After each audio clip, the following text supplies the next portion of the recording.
Well, this video is going to be fun as I anxiously check Twitter to make sure OBJ hasn't signed with the Packers yet.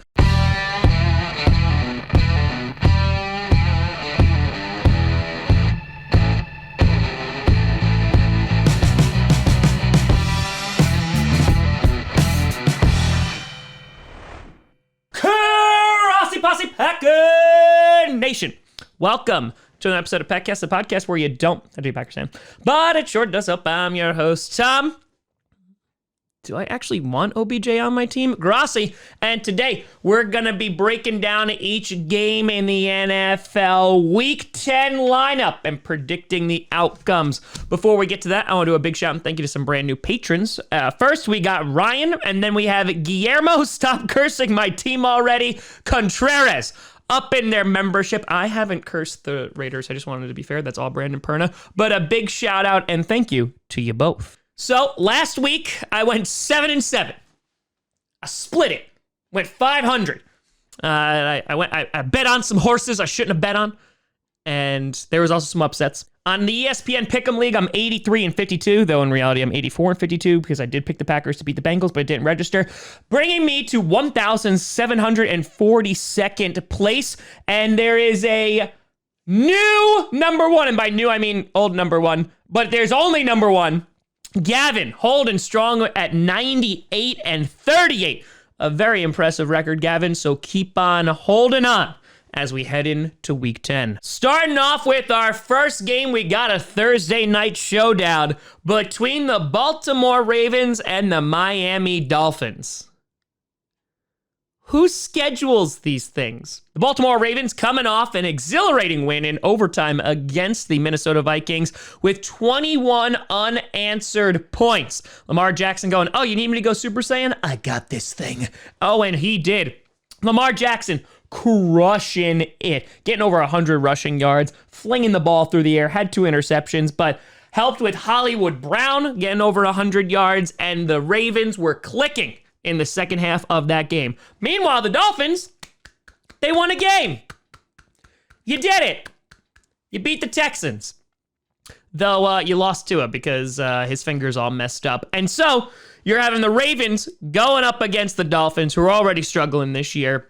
It is being played in Miami, so maybe that'll give a slight edge or at least advantage to the Dolphins. I don't think it's going to be enough. I think Lamar Jackson is going to run all over this team, and so I am going to pick the Ravens to get this W here. And the Dolphins, well, at least you have all those first-round picks this year.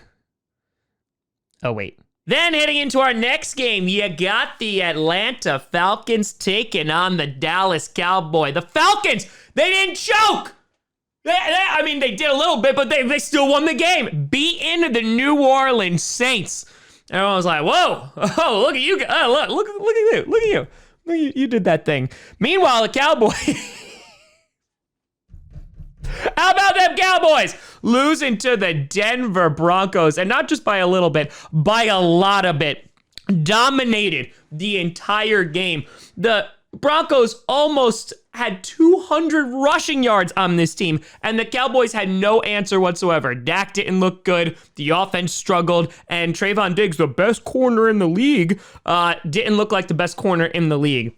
Now, going up against the Falcons, who, listen, Kyle Pitts, Matt Ryan, could do some things. Calvin Ridley obviously not playing, so I don't think the Falcons are going to win this game. This probably will be a comeback game for the Cowboys, but if they lose again, yeah, I'm going to laugh. Moving on, you got the New Orleans Saints taking on the Tennessee Titans. The Saints came back, but it wasn't enough against the Atlanta Falcons. So much so that they're like, wait a minute, I lost? I'm not supposed to lose. Let me see the script. Meanwhile, the Titans absolutely demolished the LA Rams on the road without Derrick Henry, and it really wasn't their offense. It was their defense that suffocated Matt Stafford, suffocated that offense, didn't allow them to do anything. They didn't score a touchdown until the fourth quarter, and the Titans looked real good. And all of a sudden, people look at the Titans going, wow, are they one of the best teams in football? And right now, I don't see why not. The Saints could be an intriguing matchup for them. The Saints might be able to make this a little bit of a closer game, but I still will pick the Titans to win. But then again, now that I have confidence in the Titans, they'll probably lose because That's just the way it goes. Moving on, you got an AFC South matchup between the Jacksonville Jaguars and the Indianapolis Colts. The Jacksonville Jaguars prove that nobody knows what the hell is going on in the NFL, especially this year. The Jaguars get blown out by the Seahawks and then take on the Buffalo Bills and beat them 9-6. What? Josh Allen had a trifecta, a sack, a fumble recovery, and an interception on Josh Allen. And everyone goes, where the hell was this defense? Where was anything? Their offense, they still weren't great, though they were going up against the Buffalo Bills defense, who was pretty damn good. They're going to be taking on the Colts, the Colts are very uneven. Some games they're like, oh, they look like they put it together, and then some games they look like hot diddly garbage. They demolished the Saints last Thursday night. I think that you're going to have a similar result here, in which Jonathan Taylor is going to continue to run all over teams. And the Jaguars, that was a great win you had against the Bills. That's probably your Super Bowl. You should probably just turn the TV off now. Following that, you have, in my opinion, what will probably be one of the games of the week, in which you got the Cleveland Browns taking on the New England Patriots. This is intriguing because, one, the playoff implications are wild. Two, you have two teams that are starting to maybe kind of get a little bit of a bounce back.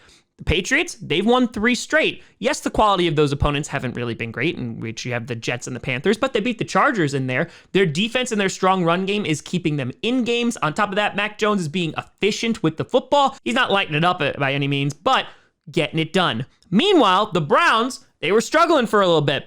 And then all of a sudden, they come back and they beat the Bengals 41-16 and light it up. The defense is clicking. The offense without OBJ is looking real good. Nick Chubb running all over teams. And Baker Mayfield playing mistake-free football.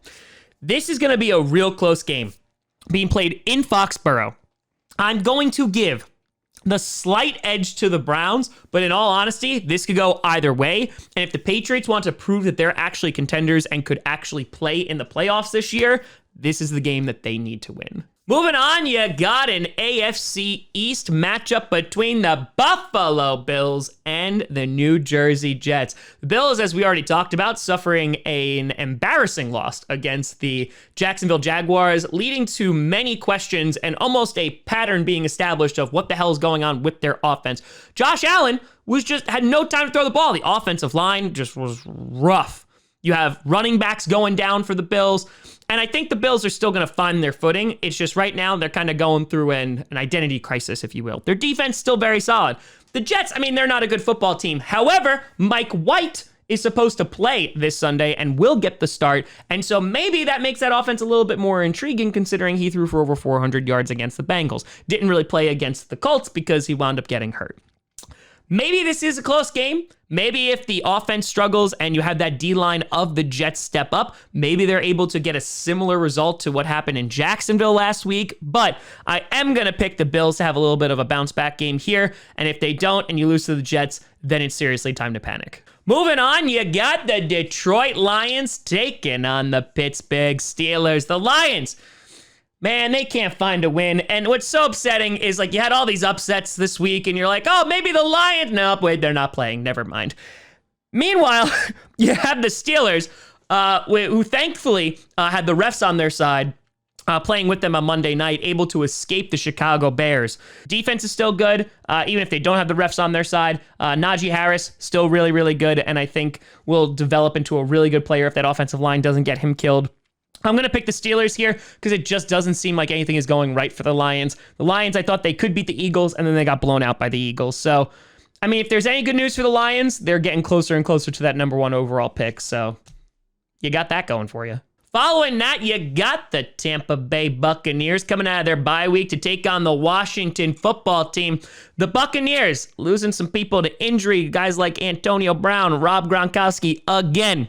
Not going to be at full strength heading into Sunday's matchup against the Washington football team. A wild card rematch from last year. Though the Washington defense is not good this year, their D-line got a little bit better. They are definitely improving. Taylor Heineke looking like he will play on Sunday. If he can stay healthy, maybe he can give the Buccaneers defense a little bit of trouble, of course, a little scary Terry action.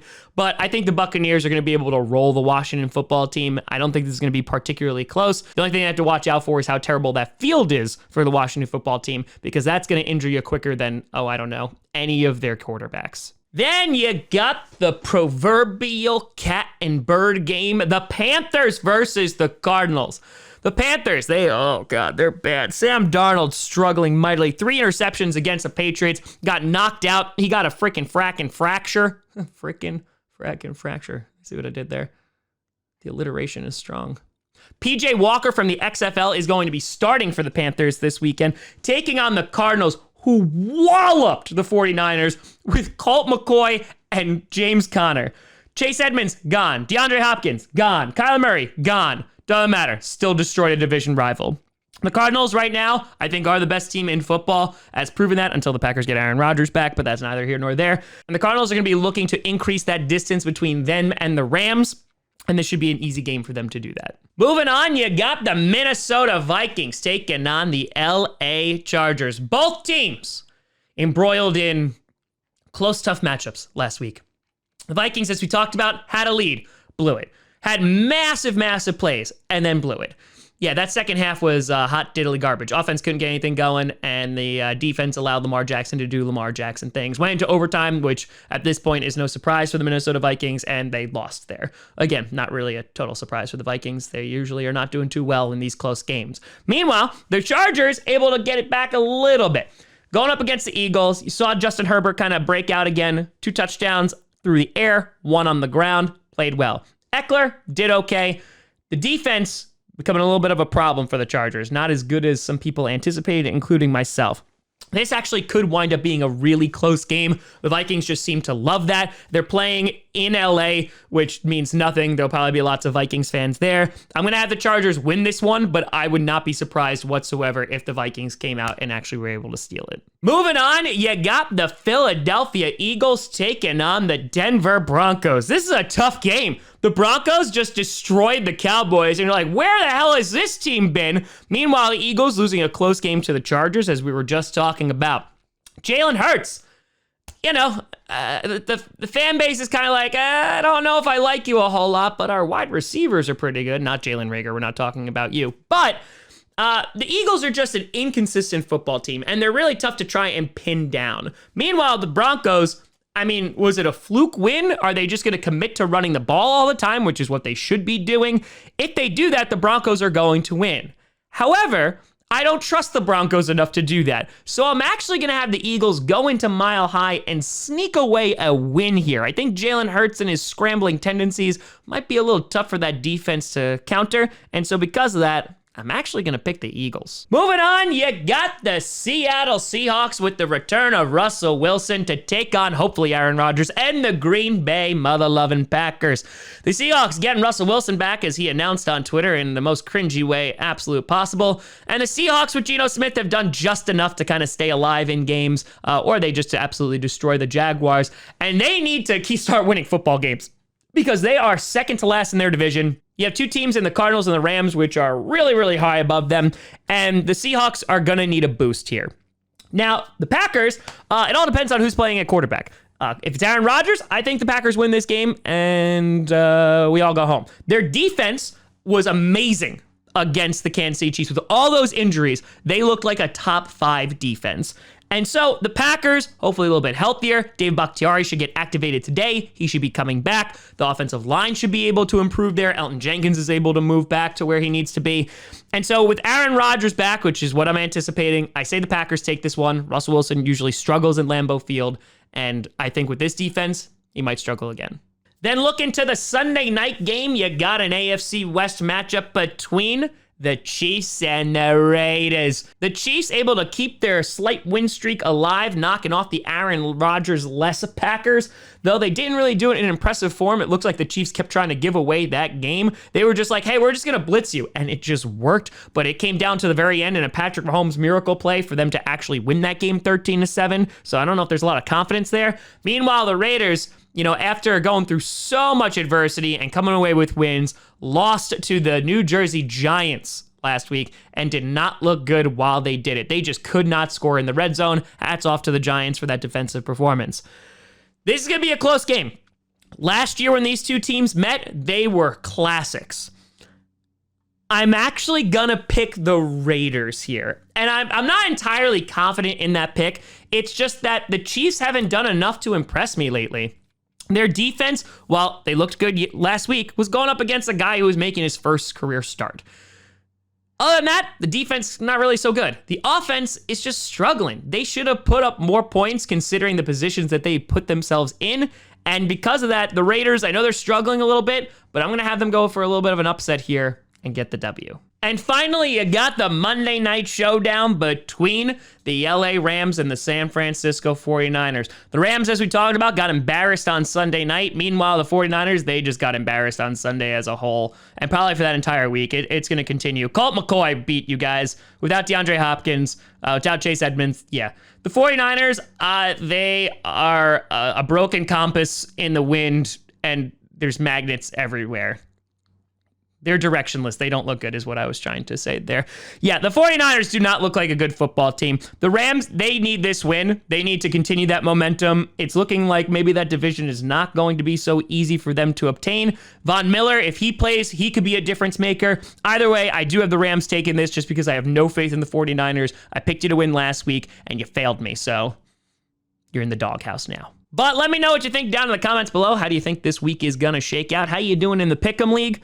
Let me know. You guys find me at TomGrossiComedy.com or TomGrossiComedy on all social media. See down below. Check out podcasts on SoundCloud, iTunes, Google Play Music, Spotify, and of course YouTube. And a big shout and thank you to all the patrons over at patreon.com/TomGrossiComedy and the YouTube members. Thank you so much for watching. I'm Tom Grossi. And as always, go Pack Go.